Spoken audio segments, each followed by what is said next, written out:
ICICI Securities.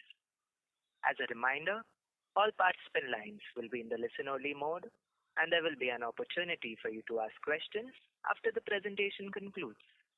Should you need assistance during the conference call, please signal an operator by pressing star, then 0 on your touch-tone phone. Please note that this conference is being recorded. I now hand the conference over to Mrs. Aditi Patil from ICICI Securities. Thank you, and over to you, ma'am. Thank you, Del. Good evening, and welcome you all to the Q2FY25 earnings call of Newgen Software Technologies. It's my pleasure to introduce the senior management team of Newgen, who are here with us today to discuss the results. We have with us Mr. Diwakar Nigam, Chairman and Managing Director, Mr. T.S. Varadarajan, Whole-Time Director, Mr. Virendra Jeet, Chief Executive Officer, Mr. Arun Gupta, Chief Financial Officer, and Ms. Deepti Mehra Chuk, Head Investor Relations. I now hand over the call to Ms. Deepti for further proceedings. Thank you, and over to you, Deepti. Thank you, Aditi. Good afternoon, everyone. Welcome to the Q2FY25 results of Newgen. Before we move on to the discussion, let me highlight that this call may contain certain forward-looking statements concerning Newgen's future business prospects and profitability, which are subject to a number of risks and uncertainties, and the actual results could materially vary from the forward-looking statements. Past performance may not be indicative of future performance. The company does not undertake to make any announcement in case any of these forward-looking statements become materially incorrect, or update any forward-looking statement made from time to time by or on behalf of the company. For any further details, you may please refer to the Investor Relations section of our website. I would now hand over to Mr. Varadarajan for presentation of results, which will be followed by a Q&A. Thank you. Good afternoon, everyone, and thank you for joining us for review of our Q2FY25 performance. Newgen delivered another strong quarter, driven by continued momentum across our key markets. Revenue for the quarter reached 361 crores, representing a 23% YOY growth. Revenues in EMEA region witnessed a growth of 21% YOY, and India region grew by 19%. APAC continues to be strong for the second consecutive quarter with 53% YOY growth. We believe these markets will continue to be a sustainable driver of long-term growth. Revenue growth in US region was at 17% YOY as we continue to work on our restructured strategy of tapping larger accounts in that market. We saw a substantial increase in license sales during the quarter, witnessing a growth of 52% YOY, followed by implementation revenues. Annuity revenues were at 205 crores. While banking and financial services continue to be our core vertical, we saw an increased traction in the insurance and government segment in the quarter. One of the most significant growth areas this quarter was cross-selling within our existing customer base. We continue to see customers expanding their adoption of our platform and solutions. This is a testament to the value of our platform offer and the trust our customers place in us as a strategic partner. We closed many significant deals during the quarter, which include a project of about 25 crores rupees from a large insurance company in India for building their system of engagement. Providing enterprise content management solution to one of the top financial institutions in US with an aggregate order of value of about $1.5 million. Received an order from a leading financial leasing company in Saudi Arabia with an order of value of $1.5 million for loan origination and collection system. In India, we received an order from a large infrastructure financing services company with a value of 16.9 crores. In APAC, we entered into a contract with Singapore's leading financial institution. We added and 8 new logos in Q2. Coming to our products and solutions, we are seeing continuous traction across our existing accelerator lines, including customer onboarding, SME lending, supply chain finance, payment hub, and trade finance. As part of our ongoing efforts to strengthen Newgen's footprint in the Middle East market, we have launched the Islamic Retail and SME Financing Suite. In India, our focus has been on expanding our presence in the captive finance segment, particularly with our leasing capabilities. During the quarter, we released new versions of our enterprise content management products, which are OmniDocs and OmniExtract. We also enhanced video KYC, an essential part of all digital onboarding processes. We also increased Newgen One Marvin Apex version. This is expected to further streamline complex workflows, enhance customer engagement, and ensure secure AI integration. We continue to receive accolades and analyst recognition. During the quarter, we were recognized in Forrester's Task-Centric Automation Software Landscape for Q3 2024. We were also recognized among notable vendors in the Content Platform Landscape of Q3 2024. We remain focused on executing our long-term strategy and building key competencies across our product line and customer-facing and implementation teams. As businesses embrace digital transformation, we are ensuring that we are all well positioned to support them with the right skills, expertise, and product innovation. We continue to invest and build internal capabilities in critical areas such as AI, Gen AI, and machine learning, which are becoming essential to modern enterprise software. We continue to invest in and develop our global workforce and their training and development programs. Continue to work on our strategic partnership with leading technology firms and industry alliances. During the quarter, we announced continuation of our strategic partnership in FA Data, a trusted core insurance solution provider. The partnership is aimed at helping insurers achieve centralized systems and effectively handle complex and content-rich processes. On profits and margin, we witnessed a growth in profits and expanded margin. Profit after tax was at rupees 70 crores for the quarter, witnessing a growth of 47% YOY. Our increased investment in competency development is reflected in our R&D and sales and marketing expenses. R&D expenses were at 9% of revenues for the quarter, and sales and marketing expenses were 22%. On the balance sheet front, our net trade receivables were at 442 crores as of 30th September 2024, which resulted in net DSO of 117 days. For the 6-month period, our revenues were at 676 crores, witnessing a growth of 24%. Profit after tax was at rupees 118 crores, witnessing a growth of 51%.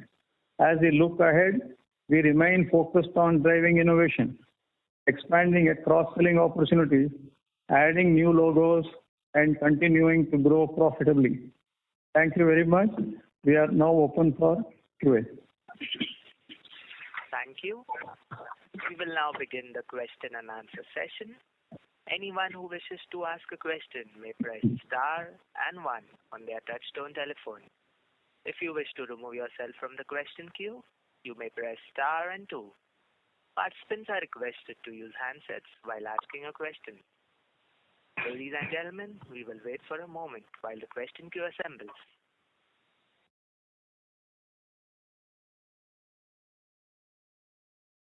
The first question is from the line of Ruchi Mukhija from ICICI Securities. Please go ahead.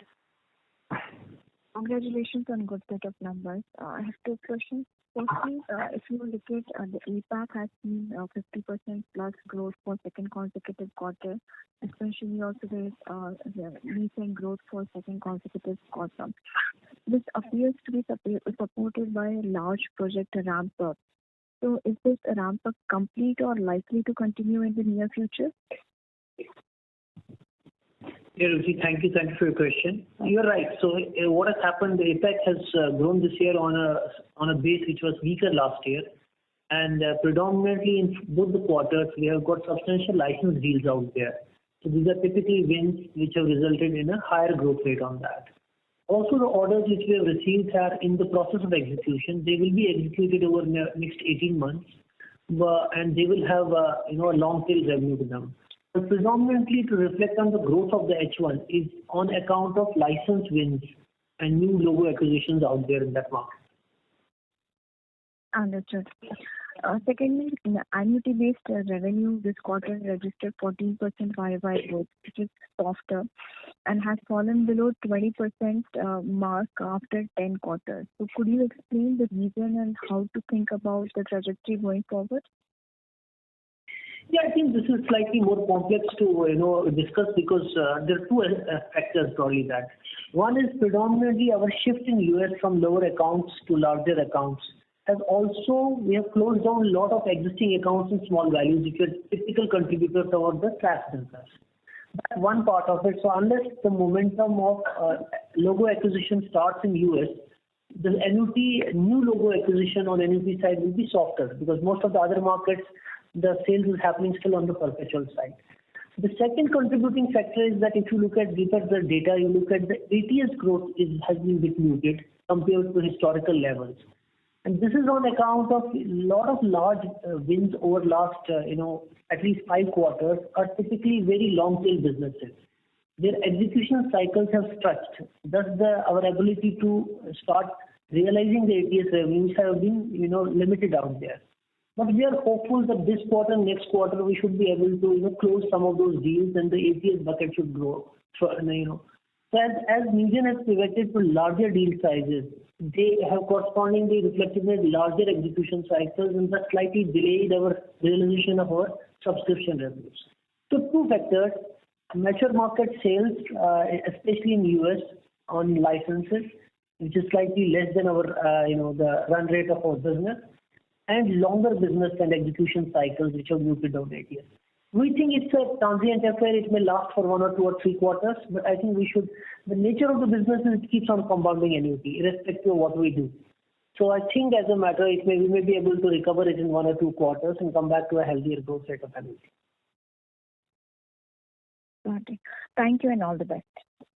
Thank you. Thank you. The next question is from the line of Aditi Patil from ICICI Securities. Please go ahead. Thank you for the opportunity. So I have a question on order book. How is the order book grown in H125, and can you give some color on deal pipeline? So Aditi, thank you for your question. So order book generally, if I remember the numbers right, has grown by roughly around 20-22% for H1 for this part of the year. Which is, and also you should understand this is not the pending order book. Some part of it will be executed and some will be also pending to be execution. But if you look at just linear order book growth, that has been roughly around 22% for H1. On the pipeline side, I think broadly, as you see the business, we have the traditional markets, they continue to grow.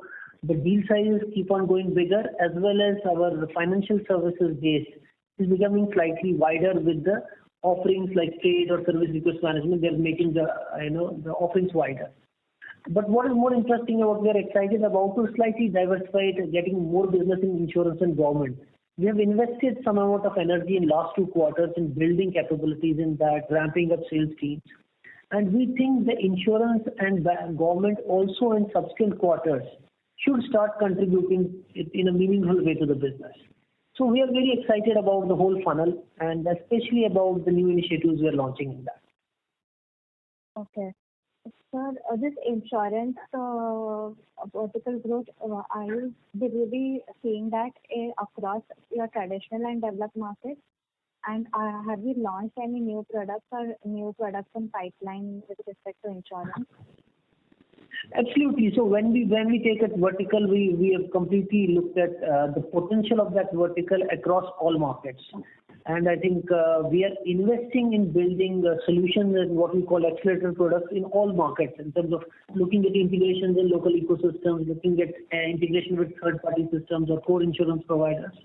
So we have really built product lines which are more fitted for each individual market separately, because what happens in enterprise product, a lot of integration ecosystem changes from market to market, and also the digital stacks change from market to market.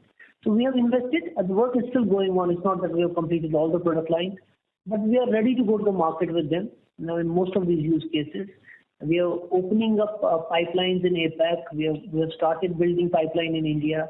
US is showing some early signs of good, healthy pipeline, though we've not closed a new insurance deal out there so far, but we do expect in next 2 quarters we should be able to have some good wins out there.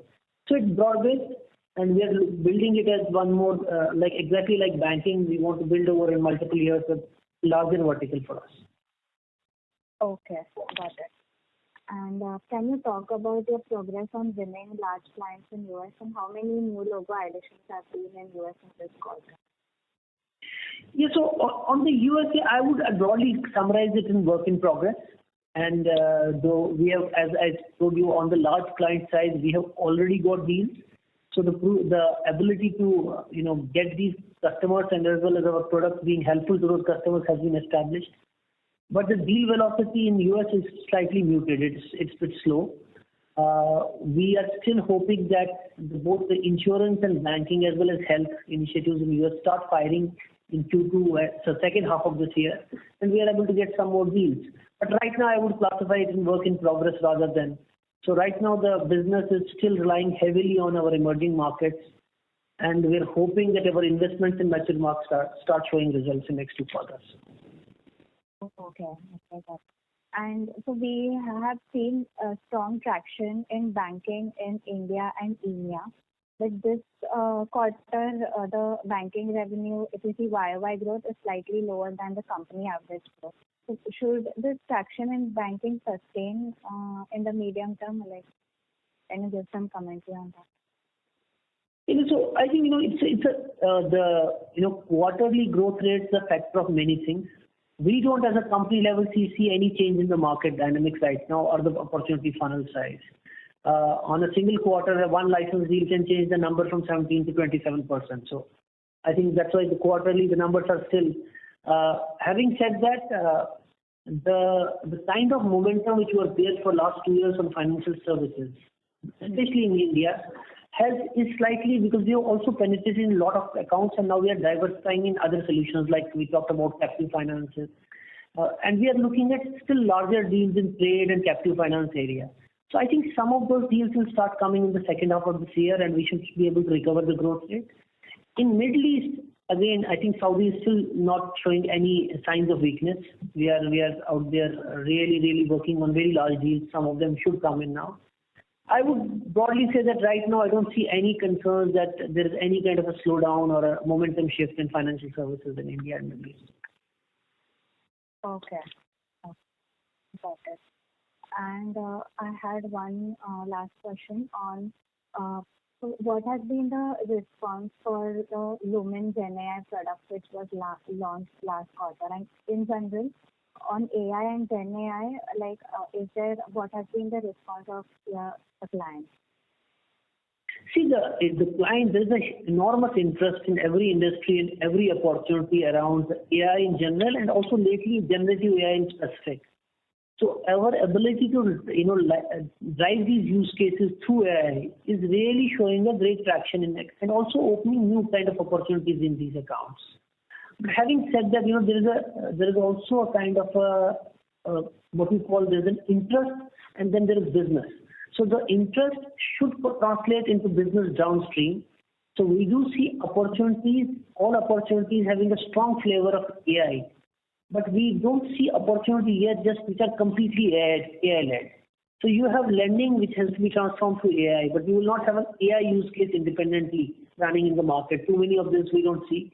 Health, both in claims and onboarding, there are great use cases of AI and GenAI which we are servicing. We have recently tapped into an industry which is about what we call regulatory frameworks and how GenAI can support those regulatory. I think we're building a strong funnel on that. So it's a work in progress. I would say, but without AI today or Gen AI being in the first two slides of any corporate presentation on any account, I don't think we'll do a great job. The customer is demanding that to be at central to all the use cases he's implementing. Okay. Yeah, thank you. Thank you. Thank you. A reminder to all the participants that you may press star and 1 to ask a question. The next question is from the line of Pranay Roop Chatterjee from Burman Capital. Please go ahead. Hi, thank you for allowing me to speak. Good evening. Am I audible? Yeah, Pranay, please go ahead. Great. Sir, this is the first time I'm interacting with your business. So if you could just help me, and my first question is basically trying to understand your business. I've gone through all the public filings.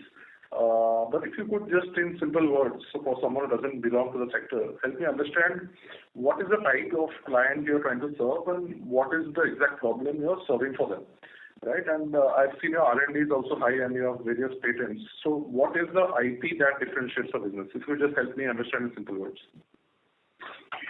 Yeah, Pranay, I'll try it. Because it's a long story, but I'll try to. So, Pranay, predominantly we are a software product company. That's why you see a huge investment in R&D as well as patents. That's a part of. So, all our sales across whatever vertical or whatever solution we are talking is led by sale of our software licenses, and then which eventually ends up followed up with other revenue streams like what we call services, implementation, support, or any other thing of that. So, predominantly a license-based business. The end customers which we are targeting are generally enterprises, the larger enterprises. So our sales model is B2B, it's typically an enterprise sales model. And the kind of problems which we solve for these enterprises are in financial services is the larger part, almost 70% of our business comes. So we end up solving problems about customer servicing, things like how a loan is processed, how a loan is approved, how an account is opened. So we sit between their core infrastructure, their system and their users, whether they're internal, external, and orchestrate their journeys. So predominantly, a bank would look for us to orchestrate and modernize their digital journey, for whether in any process, whether in customer service or customer origination or any more complex processes like trade. That's our business. The same product is sold to all customers and all use cases predominantly with frameworks of implementing the customer's use case over that. So I have the same product being sold to insurance, banks, government, health, or any other segment. So that I will stop here because explaining the business beyond that will take much more larger time. Got it, sir. That does justice. So then continuing from that, would you say you're in a space which is highly competitive and you have to fight for a contract with multiple clients, or is this a space where you are relying on specific solutions that you are developing for specific clients, and hence the focus is essentially just on business development, that is signing new clients, and then you build specific solutions? Like, how is this market that you're operating look like? So any product, so basically the product space we operate is called broadly enterprise content management, business process management. This is a contested space. It's a product space, so platform products are generally companies who have been there for 15, 20 years, they operate. In every such area, we have 4 or 5 global players who compete with us. And then depending on what markets and what use cases you are strong with, you end up having more stronger muscle to sell in out there. So it is typically, for our perspective, it's a sales and marketing led initiatives to go and sell with R&D based core product as a differentiator of how you solve your problems to them. So it's a highly competitive space, and you differentiate by your ability of your product and your ability of your team to service the use case. Perfect, sir. So my last question is, what does a typical contract that you sign entail, right? So let's take a larger segment, which is your BFSI space, and a typical contract, which is like something that you do more often than not. How large a contract are we talking about that you usually target in terms of range? What is the contract life? And what is the recurring portion in the contract? Like, which streams are recurring? And do you see over time, or do you focus on increasing the recurring portion, in your revenues? Is that even possible?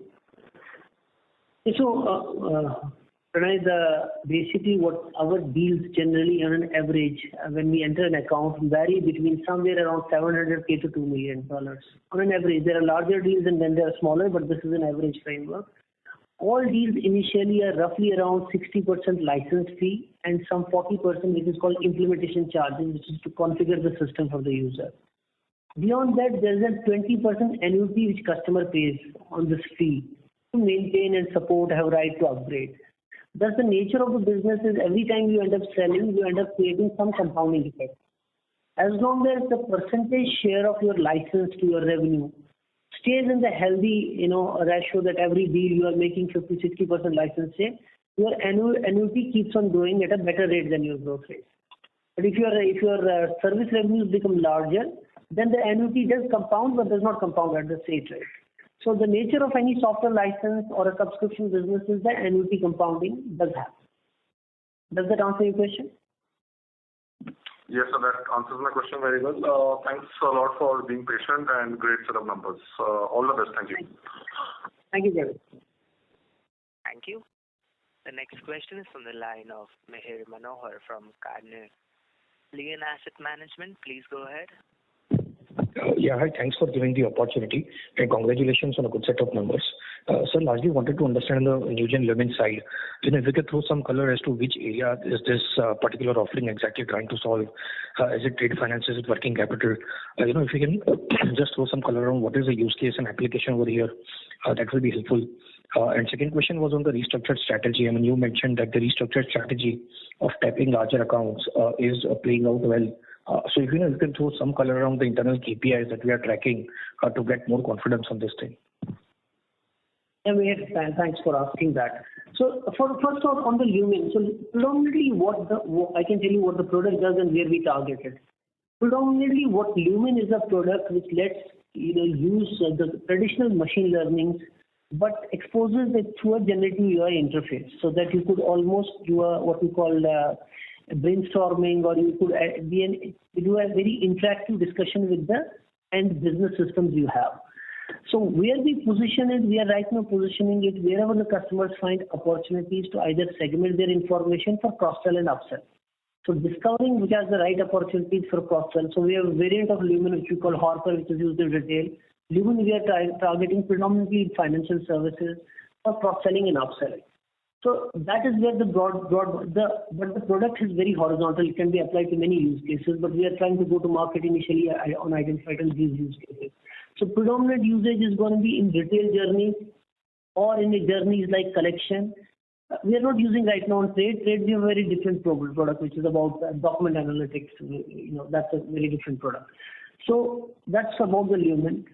On the shift of strategy, I think what predominantly, if you look at the KPIs internal and linking it to internal goals and KPIs, our core strategy has been on two things. One is about increasing our average deal sizes every year, and then also getting the number of logos from mature markets. That's broadly because that ties up in terms of what we want to do. What we have shifted out is that we have shifted out from ability, to what you call in terms of giving options for our salespeople to go and sell at a lower price in terms of certain accounts. That means they have to pivot towards larger accounts to make those larger deals. So if you look at last 3 years data, our new logo acquisition or number of deals in general has been always flat. But we have grown at about 25% consistently on that. And the reason it is that because we have changed the per deal size about that. So the KPI is not based on the strategy of shifting out. The KPI is more based on the revenue and number of logos and how the revenue in terms of annuity ratios of those logos come in.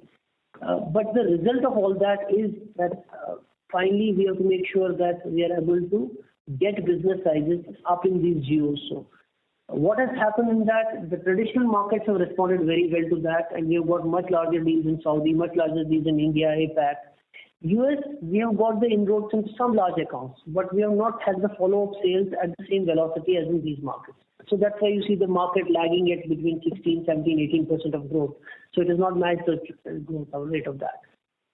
Having said that, we are hopeful that in next 2 quarters, we should, with both insurance, health, and banking, kicking in slightly, we should be able to get some more new logos and build the momentum. Sure. Yeah, that's it from my side. Thank you. Thank you, ma'am. Thank you. The next question is from the line of Mohit from Oculus Capital. Please go ahead. Yeah, hi. Sir, I wanted to ask that in the opening sentence, you said that you guys are seeing good traction from the government and the insurance sector. And after that, you said that you have cracked some large deal worth 25 crore from insurance company. So, firstly, are you in talks with some other insurance company? And as you said, you are seeing a good traction from insurance sector. So, does this 25 crore order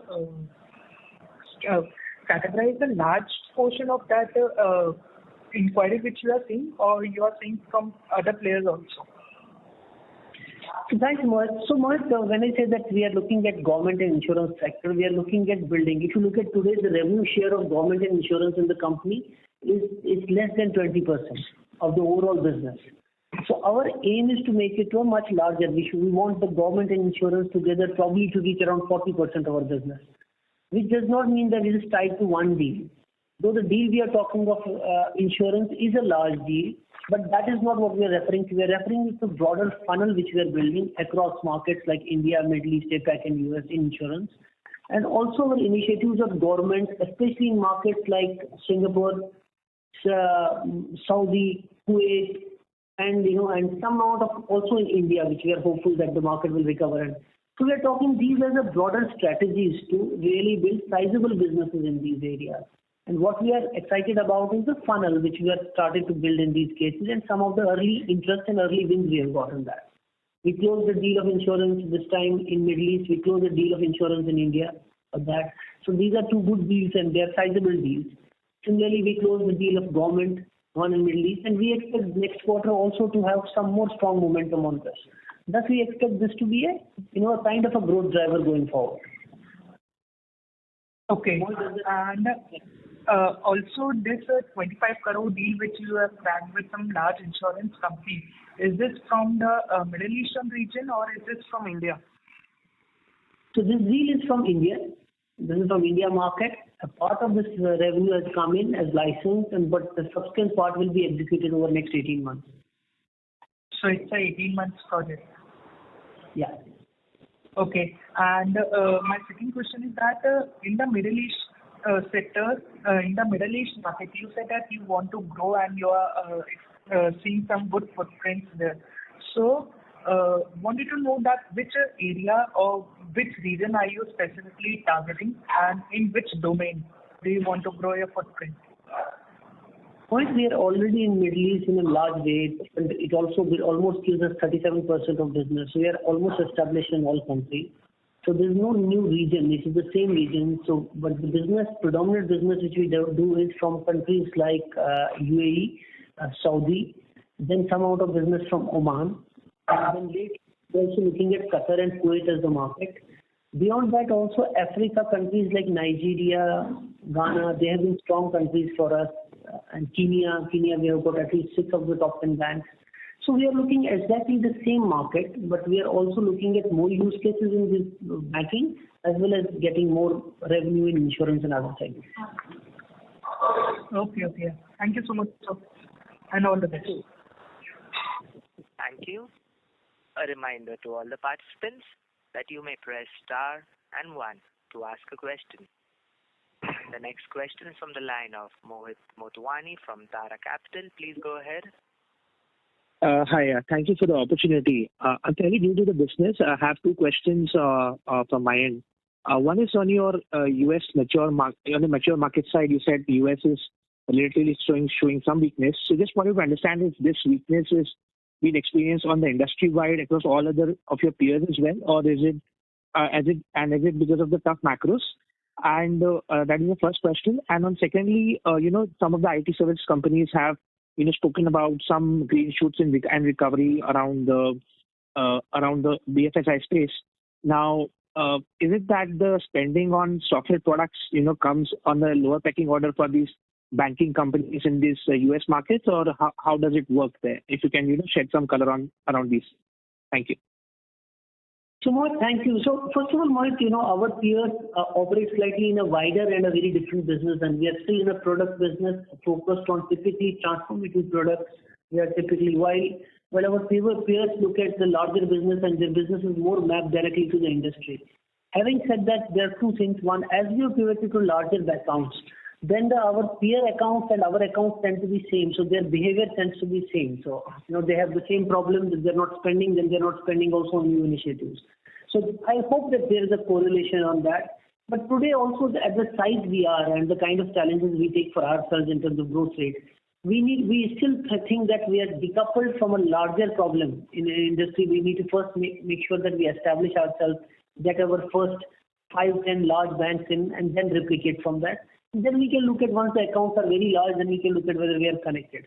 So I'm not the right person to answer that, because we don't operate in the industry of our peers. We are still a very niche product company solving problems, very specific problems to our customers on that. So green shoots of BFSI, again, I have the same opinion. We have been always, the customers' interest in the products kind of which we propose has been always there. What we have found challenges in our ability to close in terms of the conclusion of those deals happening. That's taken very large time. So I'm sure if the market and the economy overall recovers, if some amount of decision cycles become fast, then we should be able to see better results. But beyond that, I really don't have that much of insight into what's happening broadly in the market. Sure. Thank you. And one more last question. So today, your revenues are largely, linked to banking side of things. Do you expect that this mix will change in the coming years and your insurance and other verticals will gain up in proportion to the overall revenues in the coming years? Yeah, we hope. We have drawn an integrated plan to, kind of build the insurance and government business to a larger number. But having said that, we still think that banking will keep on being the largest segment. Whether it's 75% or becomes 60% of the market, that will depend on how fast we can scale the other businesses along with that. But the idea is exactly to at least have a substantial dollar value coming from insurance as well as government. Sure. Thank you for answering my questions. Thank you. Thank you. The next question is from the line of Rahul Jain from Dolat Capital. Please go ahead. Yeah, hi. Thanks for the opportunity. Just trying to understand that what are the initiatives we are taking to ensure that our pipeline continue to enhance, given that we grow by 25% ballpark, and the size of it also in terms of scaling up the deal sizes. What are the initiatives we are taking, because as we become a slightly larger organization than what we were a couple of years ago, we need to increase the size of the deal to ensure that with a similar win rates, we end up growing much larger entity. So any initiatives on these fronts that you could talk about? Rahul, thanks for your question. So predominantly, what it is, so, for us, the way it has worked in the past is exactly what we are doing in the future. As we are deeper into the verticals, we end up creating more and new solutions and making our offerings very wider, especially if you look at banking or insurance. We have more products to offer. So one amount of our deals, basically the products which we have created, whether it's captive finance, digital lending platforms, trade finance, these itself tend to be larger deal sizes. And then we have opportunity to not only go and upsell it in our accounts, but also go and sell the same things into new logos. So one way of increasing our funnel or deal size, or what we call the overall coverage, is to create more offerings in the same verticals. The second thing, which is predominantly driven by investment in sales and marketing, which is a substantial investment, is to go wider in the market. And so, because still globally there are more than 50,000 banks, we are hardly in any number. So there's a huge market to be captured. So we do both from geo expansion, we look at more better penetration. In that cases, we are doubling down on initiatives which are really helpful to do lead generation in that. The two larger things which give returns on every company today is digital.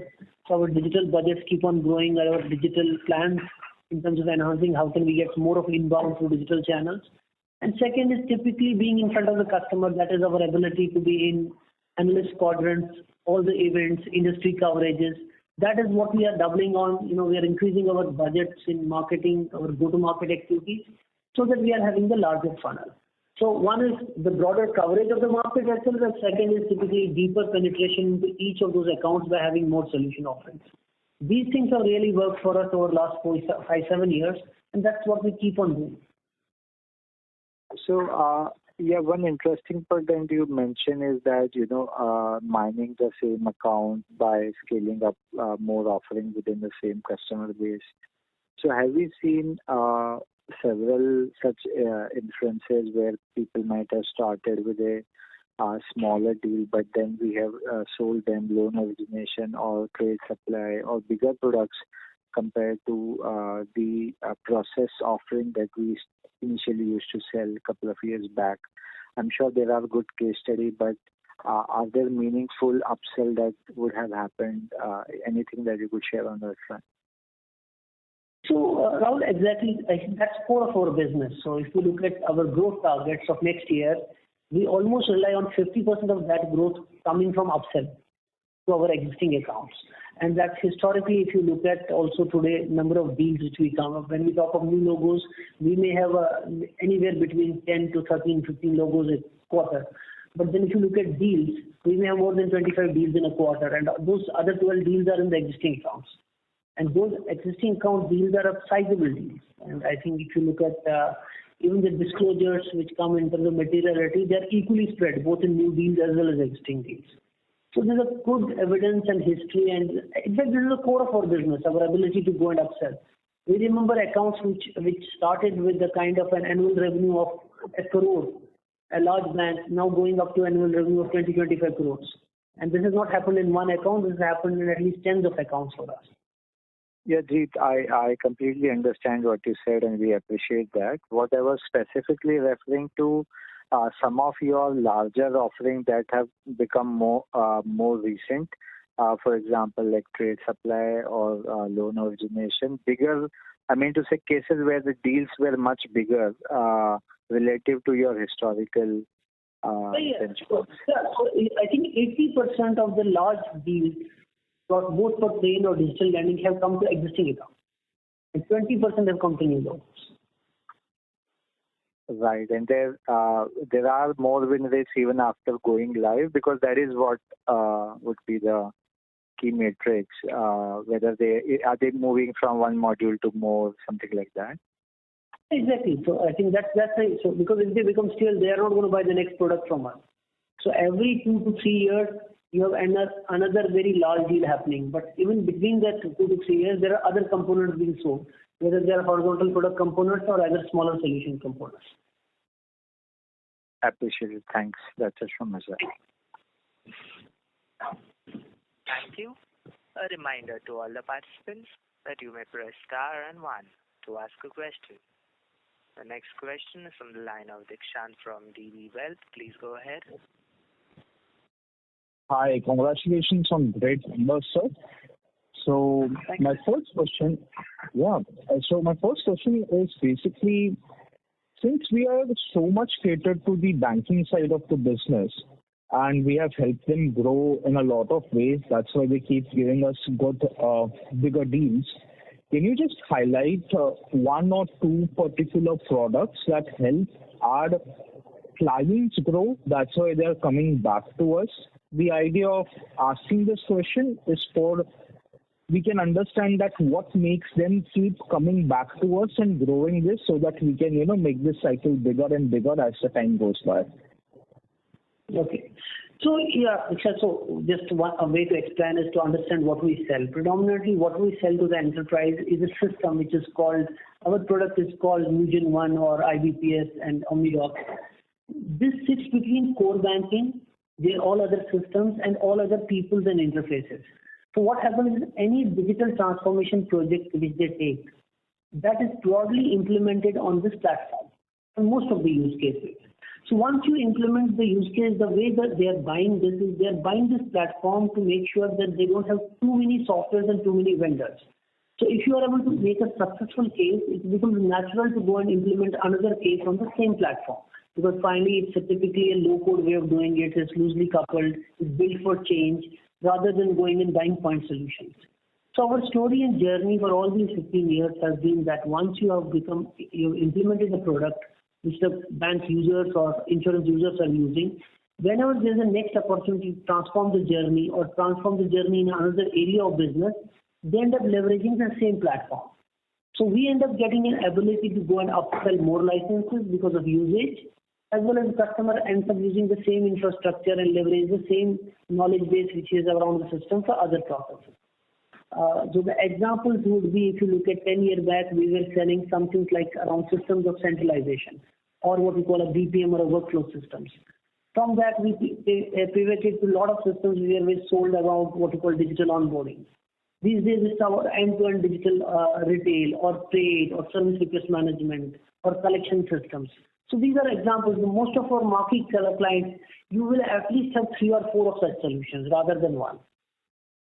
So if I'm understanding this right, is this basically we are selling them a better efficiency for their team rather than helping them gain their sales directly. So it's indirectly because their efficiency is growing, their team is able to make more sales by increased efficiency. Is that the idea?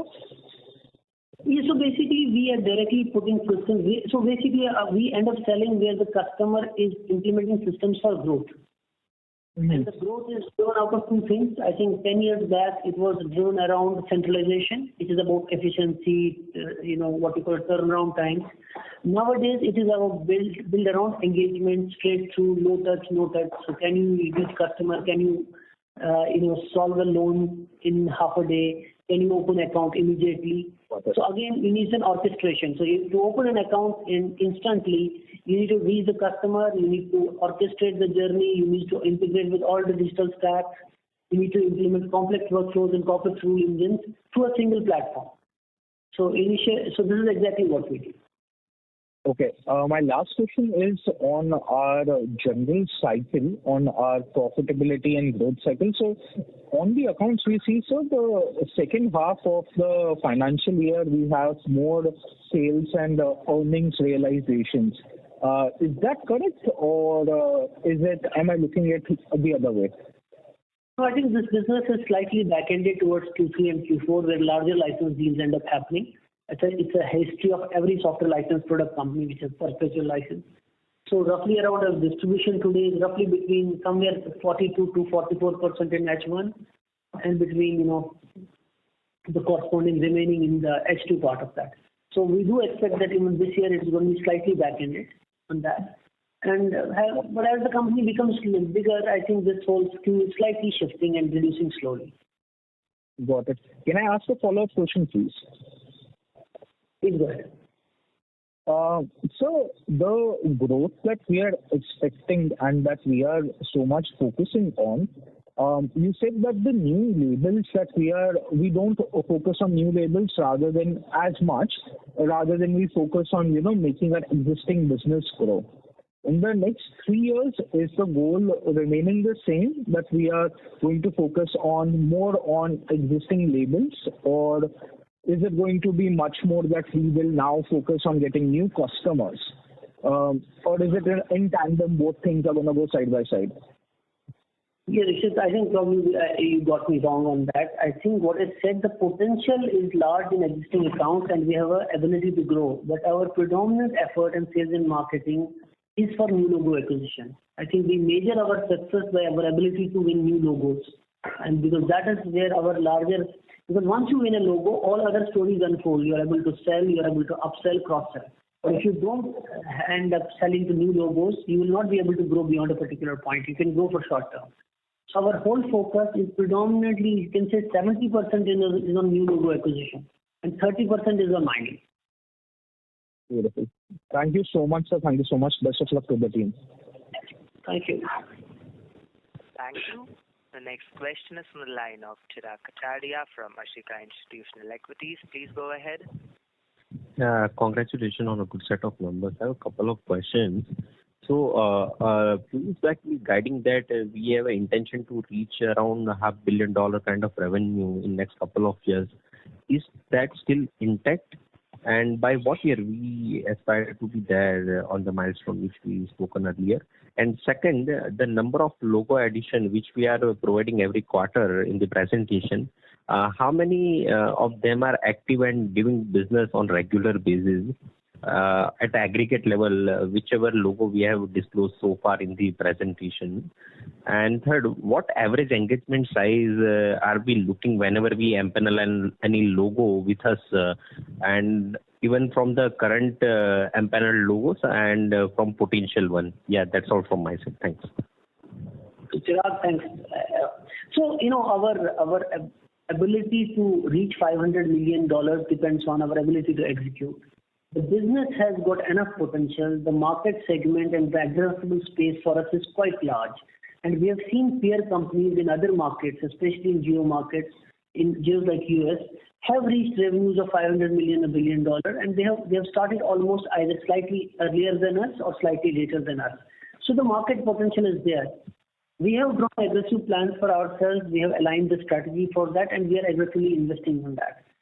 As the results start unfolding, as the areas start giving us returns, you will see that the revenue mix, and we hope that our growth rates start accelerating from even the current growth rates out there. But pinpointing exactly a date and year is something which it's an aspirational plan. We have to translate that aspirational plan to execution, but we have not completely translated into a target in number of years.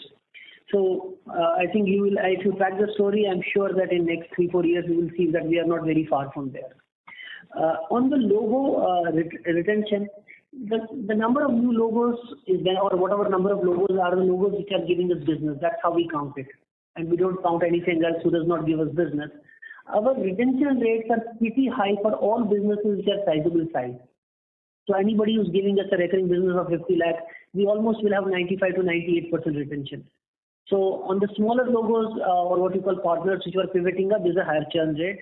But roughly, I think today we may have somewhere between 520 to 540 clients, which are typically, you will see, they will keep on growing by 20-30 clients every year as we are now pivoting to more larger deals. Our engagement size, our preference of engagement size is broadly to understand that we generate at least an annuity of 100K to 200K. So that means any deal between 500 to 700K to start with, going up to 2 million is the sweet spot where we do business today. But then there are deals which are sometimes smaller than that or predominantly larger than that. So that's where we are. I hope that answers your question. Yes, thanks for answer all this question. Just one follow-up if I can. So going forward, the healthcare practice, what percentage are we looking to have in overall pie?